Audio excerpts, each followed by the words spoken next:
Hello guys, in today's video I'm gonna show you how to fix Roblox error starting game easy and quick. If you want to fix this problem, it's easy. All you need to do, first type here device manager,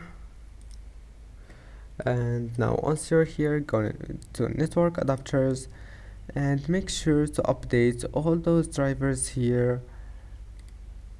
Update driver, search automatically for drivers, and that's it. Update next one and until the last one here, and after that let's move to the next step. Right click on Roblox and try to launch it as administrator, and if that doesn't fix your problem, type here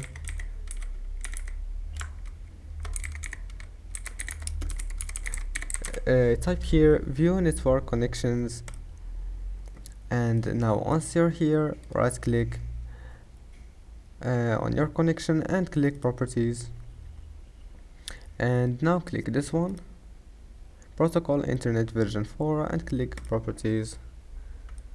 Click used following DNS server addresses and type here 1111001 wait 01, and okay, and that's it. Now just click close and your problem must be fixed. Don't forget to like and don't forget to subscribe, and see you in the next video.